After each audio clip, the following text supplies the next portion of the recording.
He didn't flinch when my flashlight hit his face. That was the part that scared me most. A stranger sitting in my dead father's basement during a blackout, in the middle of a storm that sounded like the sky was tearing itself open, and he just sat there, calm, like he'd been waiting so long that patience had become his whole personality.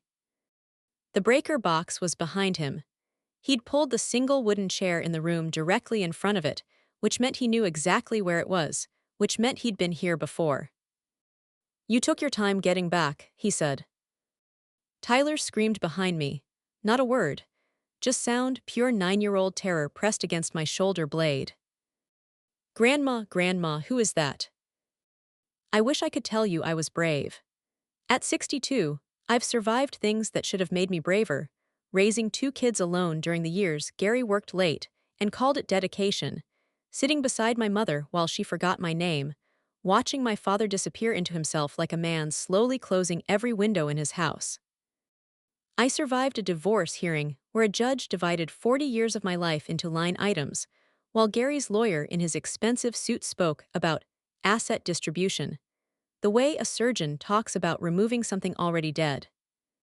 I'd survived all of that, but standing on those stairs with rain hammering the roof and a strange old man in my basement, every bit of that survival felt thin as paper. "Who are you?" My voice came out harder than I expected. He stood slowly, the way men stand when their joints have been arguing with them for years. He had to be close to 80. Tall, lean, wearing a faded army jacket the color of old moss, and a Detroit Tigers cap pulled low over white hair. He looked like a man who'd been carrying something heavy for a very long time and had simply accepted the weight as permanent. "My name is Elias Bennett." He said it like a confession. "And your father knew you'd come here someday." The flashlight shook in my hand. Nobody had spoken about my father in years. Not since he stopped returning calls. Not since the holidays became voicemails, then silence. Not since Gary started calling him that paranoid old hermit and I stopped defending him, which still sits in my chest like something swallowed wrong. Thunder cracked the sky directly overhead. The whole house shuddered. "Mom," Megan's voice from the top of the stairs, tight with fear. My daughter was 38 years old and had her own heartbreak to carry, but right now she sounded exactly like she did at 7.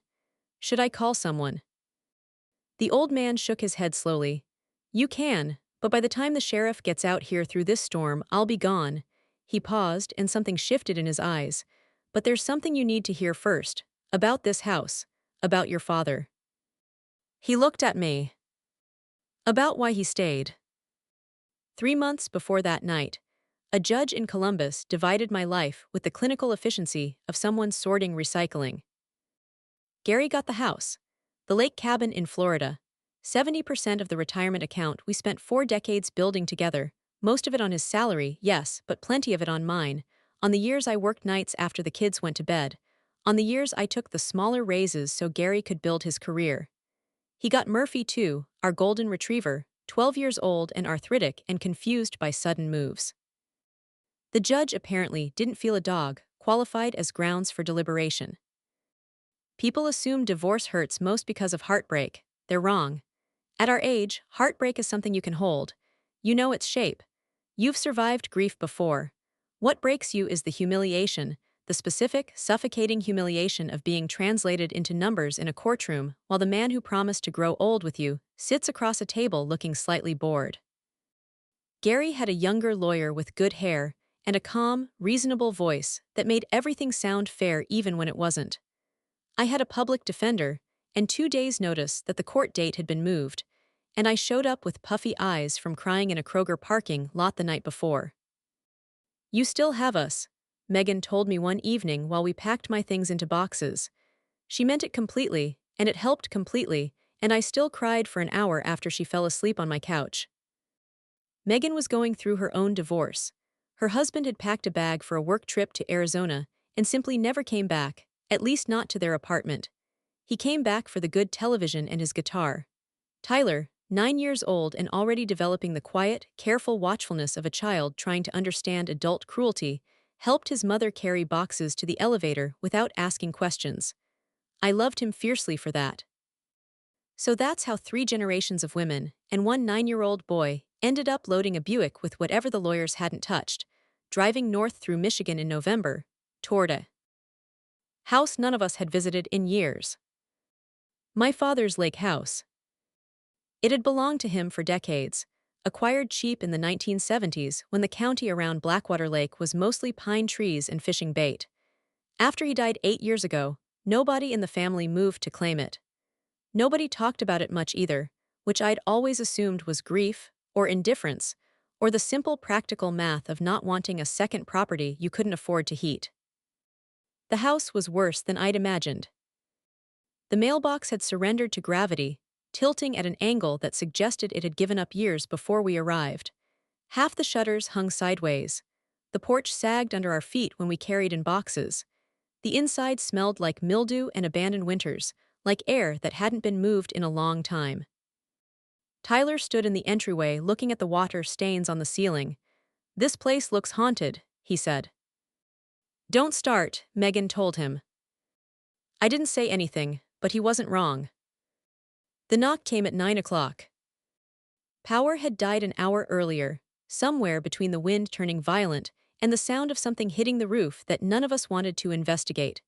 We'd found candles, a coffee maker that worked off the generator in the garage, and a box of crackers that predated Trump's first term. Tyler had claimed the only flashlight. Megan was searching kitchen drawers for more batteries. 3 knocks, slow, deliberate. We all froze in the particular way people freeze, when something registers as wrong before the brain can explain why. "Did you hear that?" Tyler whispered. 3 more knocks, just as slow. I reached the front door first. Opened it expecting a neighbor, maybe someone checking on the property, maybe a county official with bad news about the septic system. Nobody. Rain fell in diagonal sheets across the porch. The pine trees across the road bent and swayed in the darkness. The lake, somewhere behind the house, sounded like it was throwing itself against the shore. And on the porch, directly in front of where I stood, was a white envelope. My name on the front, Linda Carter, in handwriting I didn't recognize, neat and deliberate. Inside, a single page. No letterhead, no signature, no phone number. Just a dollar amount large enough that I read it twice, and then read it again, and then held the paper under the flashlight beam because I was certain I'd misread it.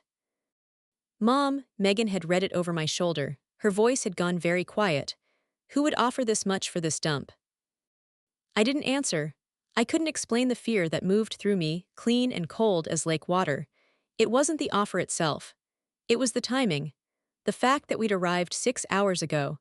The fact that whoever delivered this had stood on this porch and knocked, and then vanished into a storm that made the road nearly impassable. Someone had been watching for us.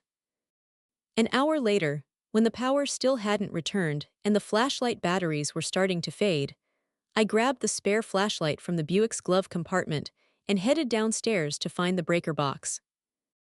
And found Elias waiting in the dark. He walked up the stairs ahead of me, slow and deliberate, and settled into one of the kitchen chairs like a man who had earned the right to sit down. Rain hammered the windows. Tyler watched him from the doorway with the intense, unblinking focus of a child deciding whether someone was a threat. "Start talking," I said. "You've got 5 minutes before my daughter calls the police." Elias looked at the envelope, still on the kitchen table. "They moved faster than I expected," he said quietly. "Usually they wait a few days. Let the house soften you up first." "Who is they?" He looked at me steadily. "Your father worked construction in this county starting in 1971. Good worker, reliable, kept his head down." He paused. "Until he didn't." "I know my father worked construction." "Do you know what he found?" I didn't answer. 1977, Elias continued. Holloway Development was building a resort complex on the north end of the lake. Big money, big promises, new jobs, new tax revenue. The whole county was excited. He folded his hands on the table. Your father was pouring concrete for the northern foundation when he found the first drum. Megan had come in from the hallway. She leaned against the doorframe, arms crossed. Industrial waste drums, Elias said. Buried, maybe 24 of them, maybe more. He didn't know what was in them, but he knew the warning labels. And he knew nobody had filed any permits for hazardous material disposal in that area. He paused. Because he'd helped process those permits the year before, it was part of his job. The kitchen was very quiet. He went to his foreman, Elias continued. Foreman told him to forget it. He went to the county inspector. Inspector told him the site was compliant. He went to the county health office, the state environmental board, a lawyer in Traverse City. A long pause. Use, every door closed. Because Holloway paid them, I said. Holloway paid them, Elias confirmed. And then, when Walter kept pushing anyway, Holloway paid the people closest to him to make sure he stopped. Something cold moved through me. 3 years later, Elias said, families on the North Shore started getting sick. I didn't sleep that night, not even close. I sat by the living room window and watched rain flatten the surface of the lake, and I thought about all the years I'd spent being quietly ashamed of my father. Not dramatically ashamed. I never said anything out loud, never agreed when Gary called him a hermit, but the low, persistent shame of someone who'd stopped defending a person she'd given up on understanding. After my mother died, my father had withdrawn from us incrementally. Phone calls went from weekly to monthly to occasional. He missed Megan's graduation, David's wedding, Tyler's birth. When I asked him why he'd become so isolated, he always gave the same non-answer. I've just been tired, Linda, you wouldn't understand. I assumed grief, maybe depression. Gary assumed selfishness. He likes misery, Gary said more than once. He prefers it. Now I sat in my father's armchair in my father's house, listening to a storm tear at the roof, and I thought, what if it wasn't grief?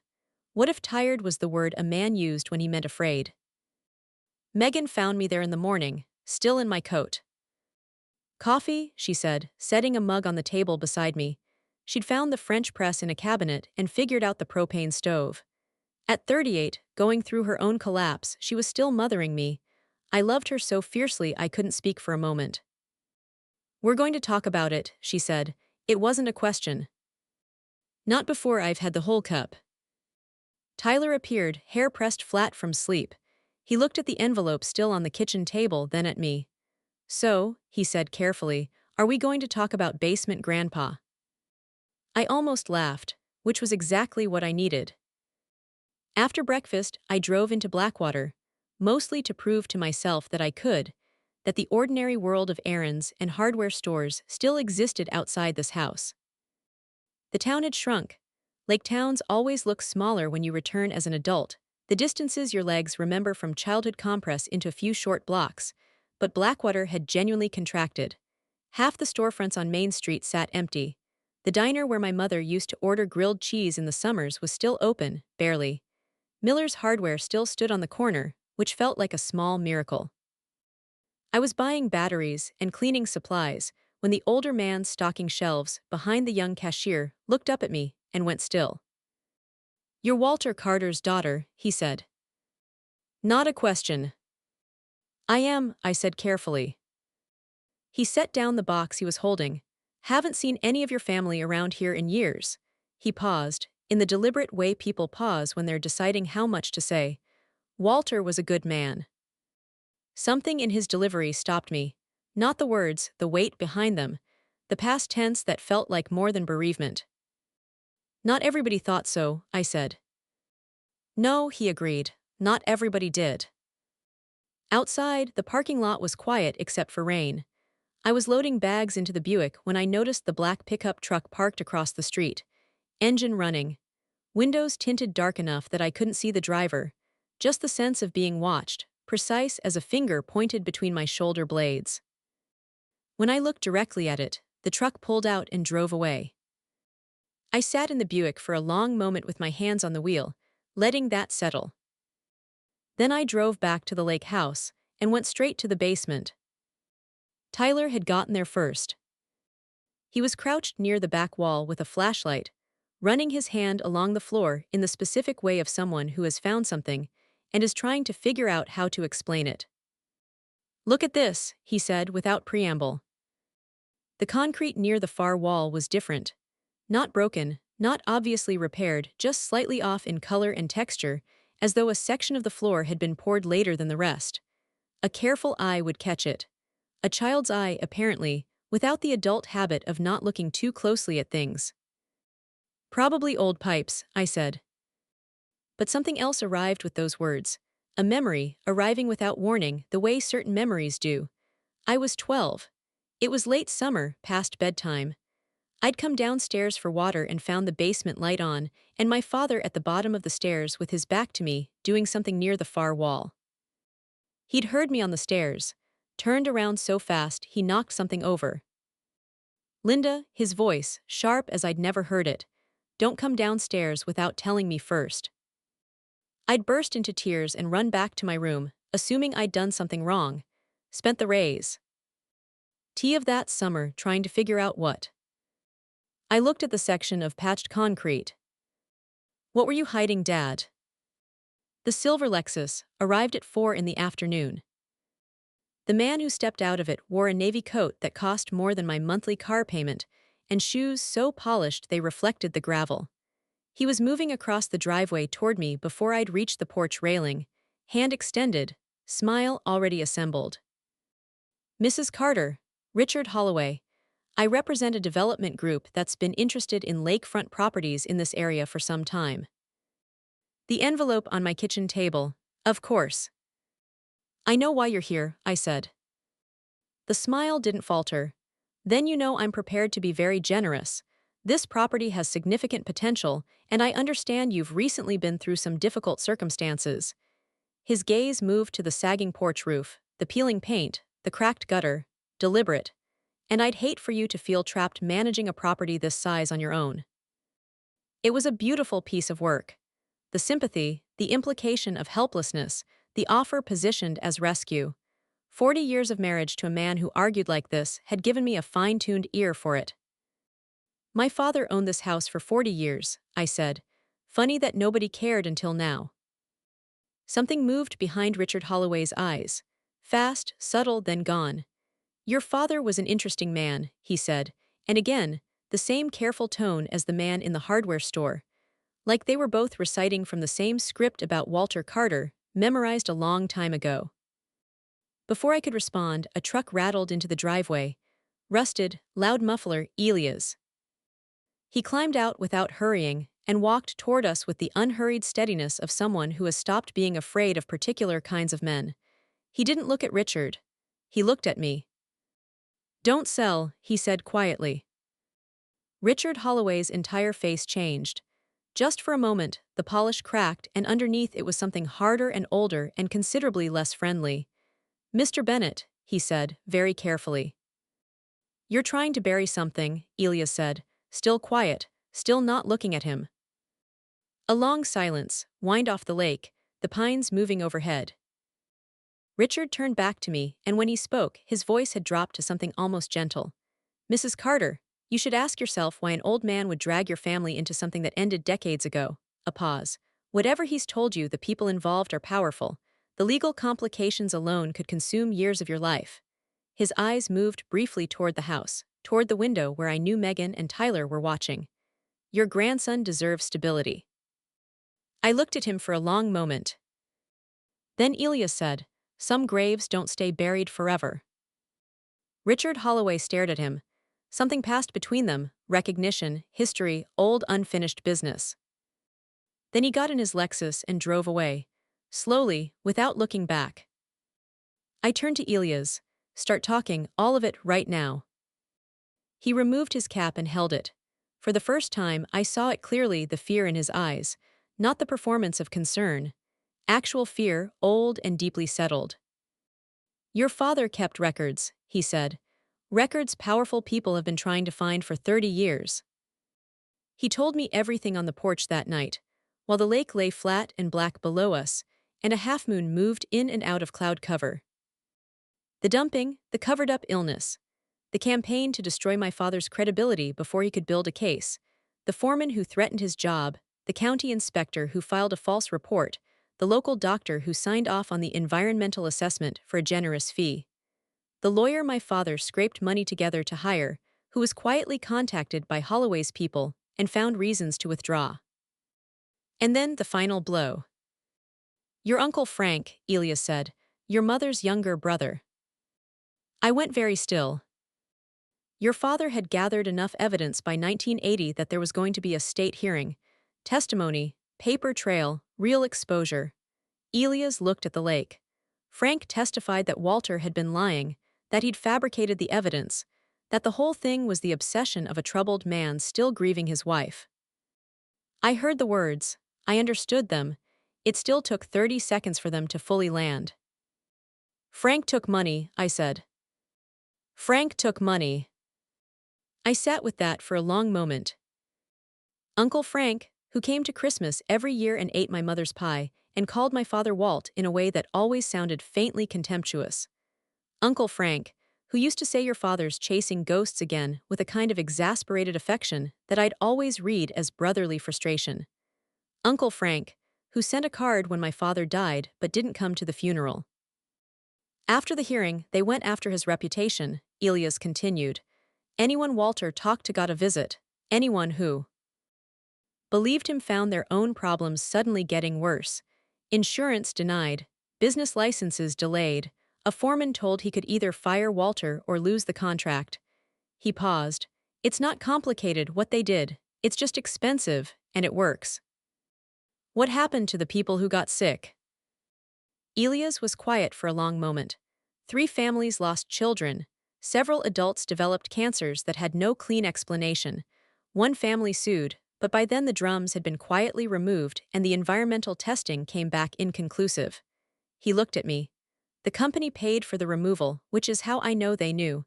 You don't clean up what you don't know about. Something cold and solid settled in my chest. Your father never stopped collecting evidence, Elias said. Even after the hearing destroyed him, even after everyone had moved on. He kept documenting, kept filing things away, kept building the record for a case he must have known he'd never live to see finished. He paused. He used to say he was doing it for someday. I looked at the lake. The moonlight made the water look like hammered pewter. He meant you, Elias said quietly. Tyler found the metal box the next morning, the way children find things, by refusing to accept that the interesting part was over. He'd gone back to the basement before breakfast, flashlight in hand, and worked his way methodically around the perimeter while Megan and I drank coffee upstairs and listened to the floorboards creak below us. Grandma, his voice came up through the floor, get down here. He was standing near the far wall, beside the staircase, pointing at nothing I could immediately see. Then Elias, who had appeared in the kitchen around 7 with a bag of groceries, and the self-possession of a man who understood that showing up with bacon earned more goodwill than almost anything else, crouched beside the staircase and pressed his palm flat against the wooden panel beneath it. The panel shifted. Inward just slightly, but enough. We pulled it open together, Tyler and Elias, working their fingers into the gap until it swung back on a hidden hinge. Behind it was a narrow crawl space, and in the crawl space, shelves. Wooden shelves built carefully into the hidden room, and on them, boxes, folders, cassette tapes in labeled sleeves, stacks of photographs, newspaper clippings going back to 1974, manila envelopes sealed with tape that had gone yellow and brittle. Decades, organized, labeled, maintained. The work of a man who had spent 30 years making sure that someday, if someone came looking, there would be something worth finding. I stood in the doorway of the room my father had built inside his own house, a room none of us had known existed, and felt the specific grief of understanding someone too late. He spent his whole life in here, Megan said softly. Elias found the cassette player on the bottom shelf. He held it out to me without speaking. I took it, pressed play. Static, then my father's voice, older than I last remembered it, rougher, but unmistakably his. If something happens to me, people need to know that Holloway paid them all. Megan made a sound. Frank took money, Sheriff Dunleavy too, Dr. Mercer signed the false environmental reports, I have the payment ledgers, I have photographs of the drums, I have signed statements from 2 witnesses who were told to disappear and didn't disappear far enough. Wrestling, a long pause. Linda deserved better than the life this caused. I had to stop the tape. He hadn't abandoned us. He hadn't retreated into grief and selfishness, hadn't chosen his obsession over his family, hadn't liked his misery the way Gary always said. He'd been terrified. Terrified for 30 years. Terrified in a way that made him pull every window shut, that made him flinch at footsteps on the stairs, that made him push away the people he loved most because he was afraid of what proximity to him might cost them. I thought of all the birthdays he missed, all the calls I stopped making, the quiet story I'd told myself about a father who simply didn't care enough. I was wrong about him, I said, to no one in particular. Elias put his hand on my arm briefly. He was wrong to shut you out, he said. He was wrong about a lot of things, but he wasn't wrong about this. Then Tyler said, "Somebody's outside." We killed the flashlight. Footsteps on the porch overhead. Slow, deliberate, the particular sound of someone who is not trying to be quiet because they don't believe anyone is home. The front door handle turned, once, twice. A long pause. Then the door shook, harder this time, the wood flexing in its frame. Tyler was pressed against the wall beside me, not breathing. Megan had her hand over her mouth. Elias stood completely still in the darkness, and I understood from his stillness that this was not surprising to him, that he had lived with this threat for so long it had become just another kind of weather. T. Hen the footsteps retreated. The porch creaked. A car engine turned over outside, and headlights swept across the basement's small window, and then the darkness settled back into silence. None of us moved for a full minute. "They're searching for the records now," Elias said. "How bad is this?" I asked. My voice was steady, which surprised me. "Bad enough that your father lost everything protecting what we just found." Elias looked at me. "And bad enough that Holloway will use everything he has to make sure it stays buried." Megan looked at me. I knew what she was going to say before she opened her mouth. "We need to leave, Mom." "Nobody's leaving," Tyler said, and there was something in his voice I hadn't heard before, a solidity that didn't belong to a 9-year-old, that had been forged, maybe, in the specific furnace of watching his parents' marriage end. "Tyler." "No," he looked at me, not at his mother. "They came after Grandma's dad for 30 years and nobody believed him. If we leave now, they win again." The room was very quiet. Then I said, "He's right." I drove to Uncle Frank's retirement community the next afternoon, alone, through flat gray Michigan sky that couldn't decide whether to rain. He opened the door, and his smile died instantly. "Well," he said, flat, like a man who has been waiting for a particular reckoning for 40 years and is finally, tiredly, ready for it. I walked past him into the apartment. Golf channel on TV, recliner facing it, the room of a man who had made himself very comfortable with his own company. "You lied about my father," I said. Frank sat down slowly. He didn't deny it. "Elias Bennett found you," he said. "You took money from the people who poisoned this lake. You don't understand how things were." "Then explain." He looked at the television, which he hadn't muted. "Holloway kept this town alive. Jobs, contracts. Half the county worked for him or someone who worked for him. Your father wanted to blow that up based on some drums he found at a construction site. Children died, Frank." He flinched, actual physical flinch. "They didn't connect it to the dumping until years later," he said quietly. "By then it was done. I thought," he stopped. "You thought it was done," I said, "so you made sure it was done." The Golf Channel murmured between us. "You know what happens to men who fight people like Holloway?" he finally asked. "I do now," I said. "I just watched it happen to my father 30 years late." Frank looked at me, and for the first time since I'd walked through his door, I saw it, not guilt exactly, but something adjacent to it.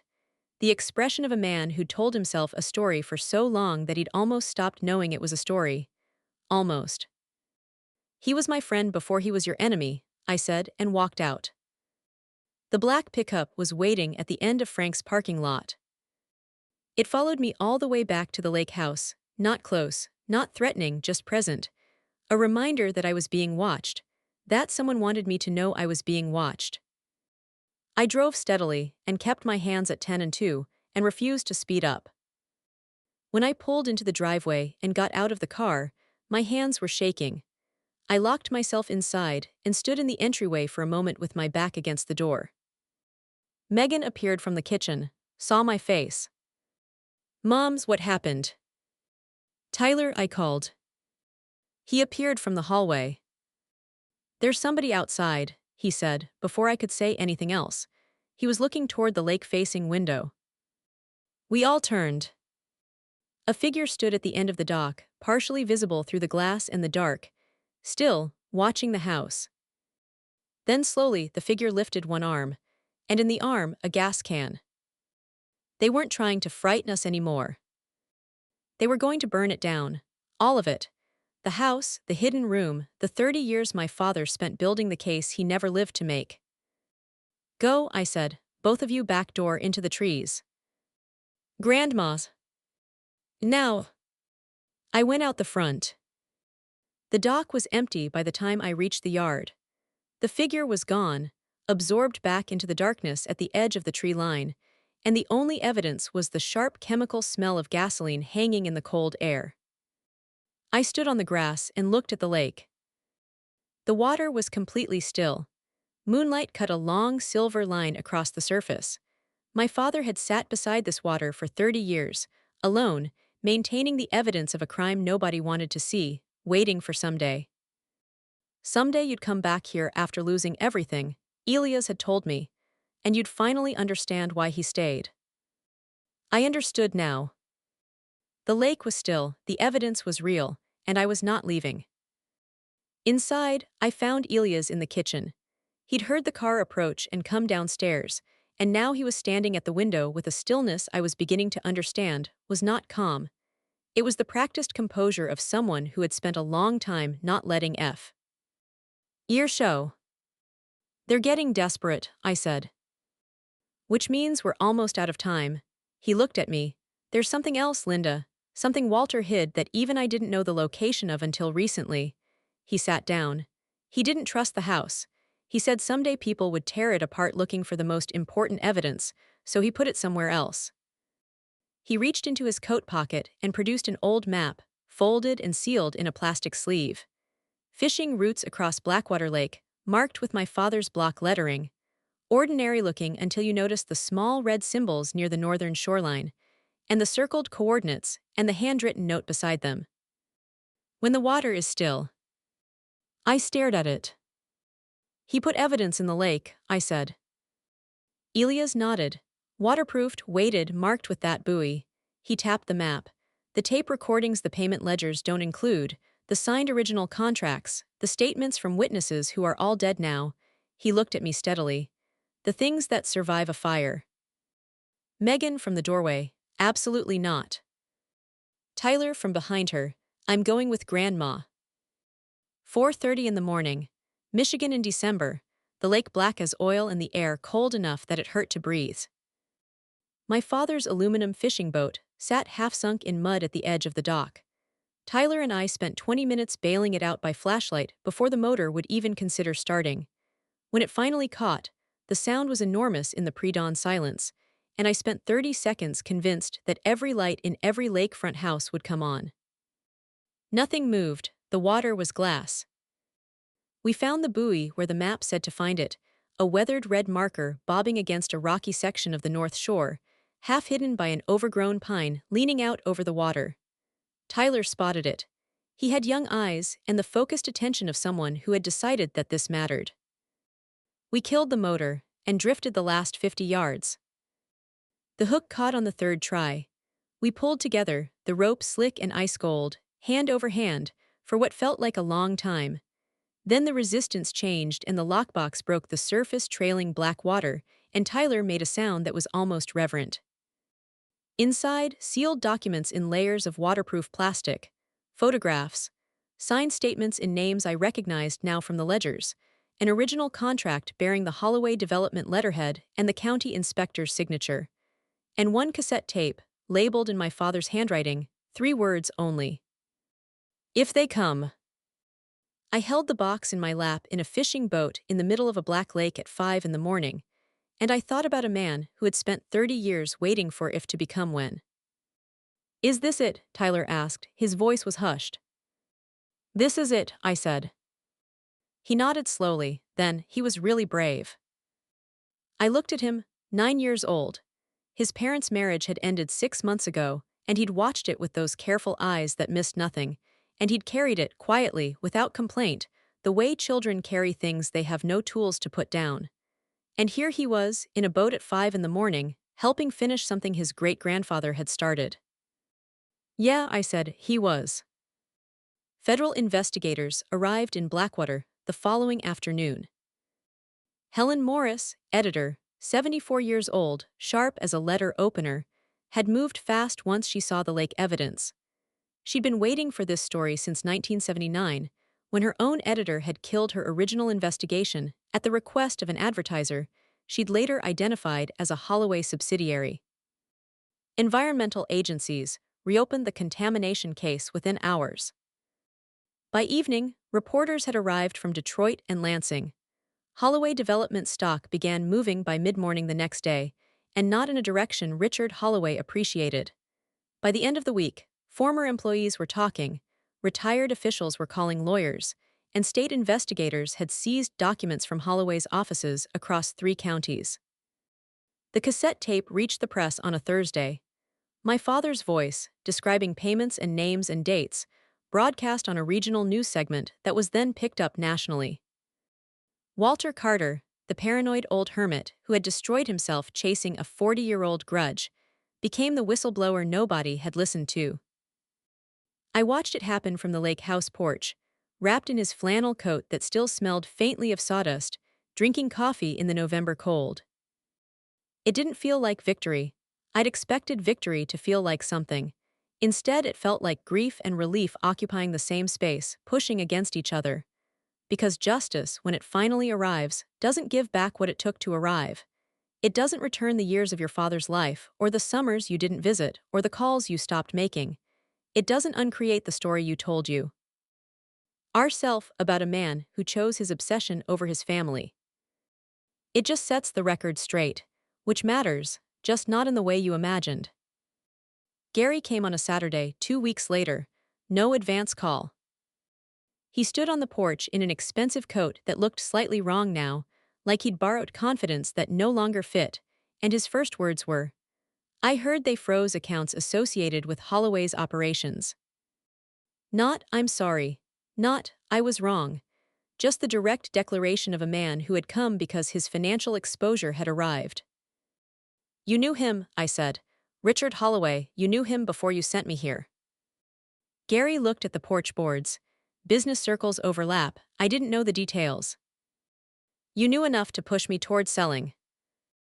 I thought it was the practical decision. That property.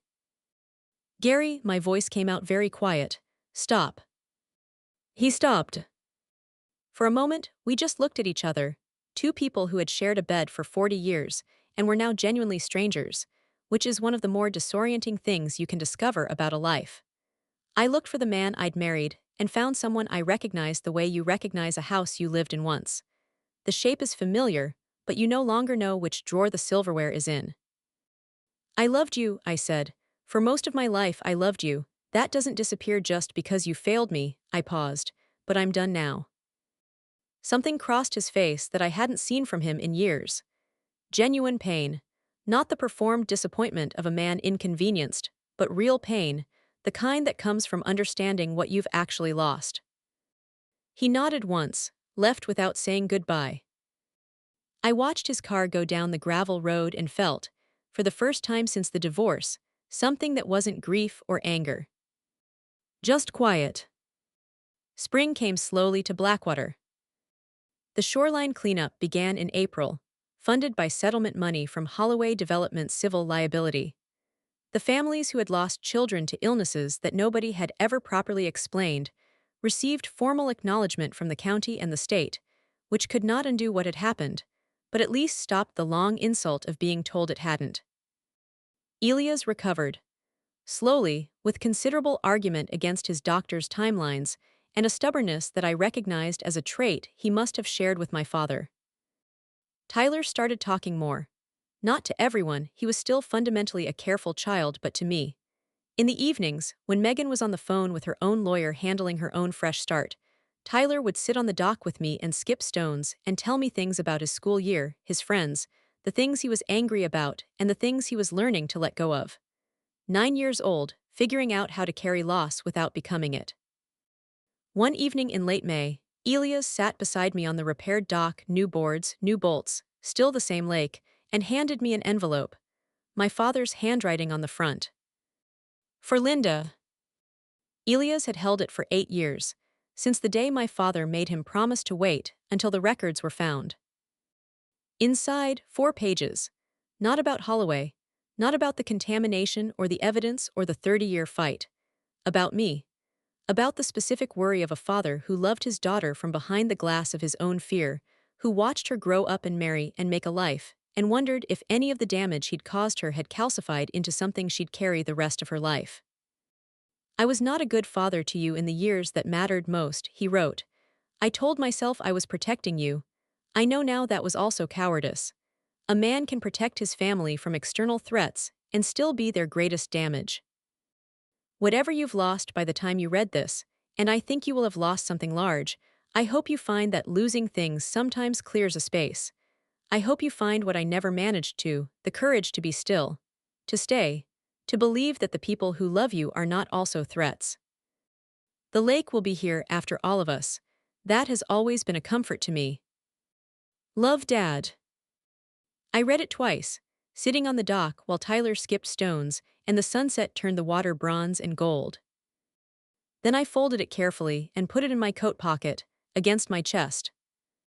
If you're hearing this story while carrying something of your own, a divorce, a parent you misread, a loss that rearranged you in ways you're still mapping, then here is what I would tell you, for whatever it's worth from a 62-year-old woman sitting on a Michigan dock at the end of a very strange year. The stories we tell about the people who hurt us are usually true, and they are almost never complete. My father failed me. He also spent 30 years making sure that someday when I arrived, there would be something real waiting. Both things are true, and holding both of them, that's not forgiveness exactly. It's something more useful, it's accuracy. The lake is still. This evening, Tyler just landed his best skip yet, 6 bounces, and he looked at me like I was the only person whose opinion mattered, and I told him it was the best I'd ever seen. It was.